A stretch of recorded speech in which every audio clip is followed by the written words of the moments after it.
kulantii habboon idil ahaantiin badaqodayaal ku suruwaada tabayntiinnan aanu ku eegi doonno macluumaadkii ugu dambeeyey dagaalka bariga dhexe ee ka dhex hoogan waddamada Israa'iil iyo sidoo kale Iiraan. Waxaanu idiin soo gudbin doonaa wararkii iyo macluumaadkii ugu dambeeyey ee ku geedaaman duqeymaha ku soconaya magaalooyin dhowr ah oo ku yaala gudaha Iiraan oo iyaduna sidoo kale gantaaladeeda ridada dheer ku beegsatay goobo muhiim ah oo istiraatiiji ah oo ku yaala gudaha magaalooyinka waaweyn ee waddankaasi Israa'iil gaar ahaan magaalada Tel Aviv oo guud ahaanba gubanaysa. Waxaan idiin soo gudbin doonaa saraakiil ciidan oo duqeymahaasi lagu dilay, tallaabooyin hanjabaado u muuqda oo ay dhinacyadu qaadayaan. Trump oo arrintaasi ka hadlay macluumaadkii ugu dambeeyay oo umurahaasi ku saabsan ayaanu idiin soo gudbin doonaa. Daawada soo dhow hadday tahay markaaga kugu horeysay aad halkan soo booqato subscribe noo saar noona garee muuqaalka waad ku mahadsan tahay soo booqashadaada. Aanu si aan baqaadno warar kala duwan ayaa weli ka soo baxaya dagaalka ka dhex hoogan wadamada Israa'iil iyo sidoo kale Iiraan. Waxaa la tilmaamayaa in duqeymo waaweyn ay dhinacyadu kala abaabulayaan isla markaana waxaa la tilmaamayaa in duqeymo xoogan ay ku socdaan magaalooyinka Haifa iyo sidoo kale Tel Aviv. sidoo kale jira duqeymo xoogan oo iyaguna ku soconaya magaalada Tehran ee caasimada waddankaasi Iiraan. Waxaa la tilmaamayaa in qasaarooyin baaxad leh ay dhaliyeen dagaalada labada dhinac oo maalintii shanaad galaya. Waxaana la tilmaamayaa in tallaabadan ay tahay halis xoogan oo guud ahaanba ku sii fidaysa wadamada bariga dhexe, waxaana siyaabooyin kala duwan arrintan uga digaya guud ahaanba wadamada caalamka oo arkay inay tahay xiisadan mid halis ku ah. Taliye sare oo ka tirsan militariga Iiraan ayaa waxa uu sheegay in weerarada Israa'iil ay sii xoogaysan doonaan saacadaha soo socda sida uu sheegay wakaalada wararka Iiraan warka u baahisa ee Iiraan. Wakaaladu waxa ay soo xigatay taliyaha militariga waxana uu yiri mawjado cusub oo boqolaal diyaaradood ah ayaanu ku beegsan doonaa gudaha waddankaasi Israa'iil. Tani waxay muujinaysaa inay tahay hanjabaad midii ugu sareysay oo markaasi ay sheegayso dowladda waddankaasi Iiraan inay ku qaadayso gudaha waddankaasi Israa'iil. Waxaa la tilmaamayaa militariga waddankaasi Iiraan inay ku jiraan diyaargarowgii ugu dambeeyay oo markaasi weerar culus looga geysanayo gudaha waddankaasi, waana tallaabo culus oo ay dhinacyadu si weyn u qaadayaan. Israa'iil ayaa markii ugu horeysay fiidnimadii Axadii waxa ay howlgelisay hab cusub oo difaac ah oo loo yaqaano gaashaanka hilaaca si uu uga hortago diyaaradaha burburinaya hawada sare ee waddankaasi Iiraan. Waxaana la tilmaamayaa in tallaabadan ay tahay mid culus oo ay Iiraan isaga difaacayso weerarada Israa'iil uga imanaya. Waxayna tilmaamayaan in tallaabadan ay tahay mid guud ahaanba looga jawaabayo dhaqdhaqaaqyada dhinaca hawada ee Israa'iil ay ka wado gudaha waddankaasi Iiraan. Kooxda Basaan ee fadhigeedu yahay Israa'iil ee Haifa ayaa waxa ay sheegeen in dhammaan xarumaha warshadaha sifeynta shidaalka guud ahaanba Iiraan ay weerar ku ekeysay.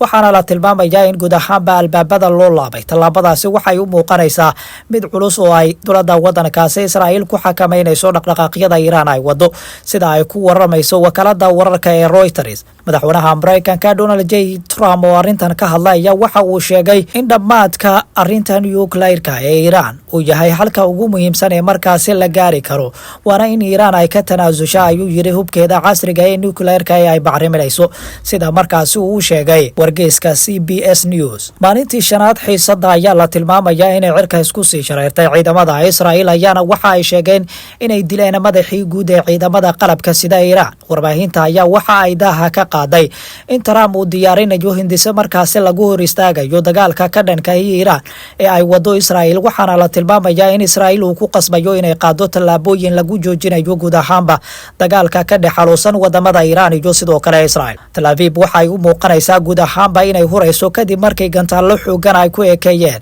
dowladda waddankaasi Iiraan. Waxaana la tilmaamayaa in goobo muhiim ah oo ay ku jirto boosteejo laga raaco tareenada guud ahaanba iyaduna dhulka lala simay. waxaa la tilmaamayaa qasaaruhu inuu badan yahay. Donald Trump ayaa waxa uu ku qasbayaa Israa'iil inay joojiso xaaladda isla markaana ay toosiso habkeeda ay ku weerarayso guud ahaanba waddankaasi Iiraan.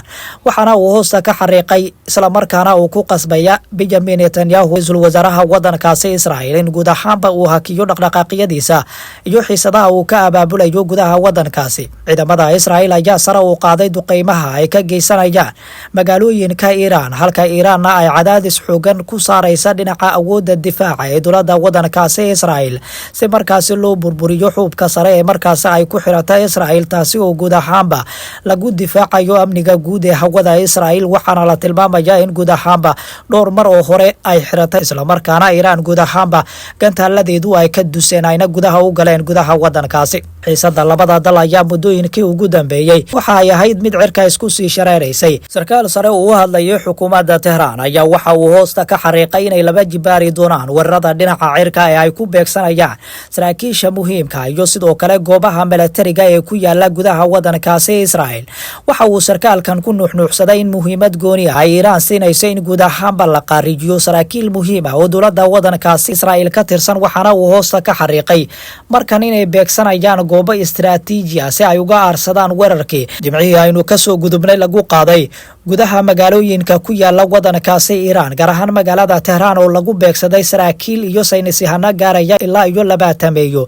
tallaabadaasi oo si weyn ay uga carootay xukuumadda Tehraan, waxaana la tilmaamayaa in si weyn markan ay u qorsheynaysay laba jibaarayso weerarada ka dhanka ah Israa'iil. sida laga soo xigtay wargeyska Reuters ayaa waxa uu ku waramayaa in guud ahaanba dhaqdhaqaaqyada dhinacyadu ay kordhayaan, isla markaana Iiraan iyo sidoo kale Israa'iil ba ay qaadayaan tallaabooyin culus kuwaasi oo guud ahaanba meesha ka saari kara dhaqdhaqaaq waliba oo lagu xallin lahaa khilaafka ka dhex xoogan labada dowladood, isla markaana gacanka hadal isu bedelay. afhayeen sare uu hadlayay dowladda waddankaasi Israa'iil ayaa waxa uu sheegay in Israa'iil marnaba aysan joojin doonin weerarada ay ku qaadaysa gudaha waddankaasi Iiraan, waxaana uu sheegay inay laba jibaari doonaan weerarada, isla markaana ay beegsan doonaan goobo muhiim ah oo istiraatiiji ah oo ku yaala gudaha waddankaasi.